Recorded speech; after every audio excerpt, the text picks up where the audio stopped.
ಓಂ ನಮಃ ಶಿವಾಯ, ಓಂ ನಮೋ ವೀರಬ್ರಹ್ಮಣಿ ನಮಃ. ಎಲ್ಲರಿಗೂ ನಮಸ್ಕಾರ, అందరికీ ನಮಸ್ಕಾರ. ಇವತ್ತು ನನ್ನ 42 ದಿನದ ಶಿವನ ಪೂಜೆಯಲ್ಲಿ 41ನೇ ದಿನ. ನಮ್ಮ ಊರಲ್ಲಿರುವಂತಹ ವೈದ್ಯನಾಥೇಶ್ವರ ಮತ್ತು ಜ್ವರೇಶ್ವರ ದೇವಸ್ಥಾನದ ಹತ್ರ ನೆನ್ನೆ ಕಾರ್ತಿಕ ಸೋಮವಾರ ಇರೋದರಿಂದ ನೋಡಿ ಎಷ್ಟು ಚೆನ್ನಾಗಿ ಅಲಂಕಾರವನ್ನು ಮಾಡಿದ್ದಾರೆ. ಇನ್ನು ಒಳಗಡೆ ನಿಮಗೆ ತೋರಿಸ್ತೀನಿ ನೋಡಿ. ಈಗ ಒಳಗಡೆ ಬಂದೆ.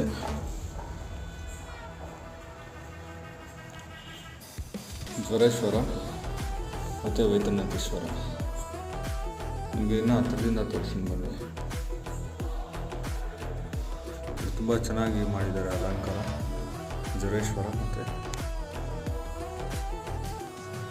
ನೋಡಿ ವೈದ್ಯನಾಥೇಶ್ವರ. ನೆನ್ನೆ ನಾನು ಬಂದಾಗ ಇನ್ನೂ ಅಲಂಕಾರ ಮಾಡ್ತಾಯಿದ್ರು, ಅದಕ್ಕೋಸ್ಕರ ನಾನು ನೆನ್ನೆ ಲೇಟಾಗಿ ಹೋಗುತ್ತೆ ಆಫೀಸ್.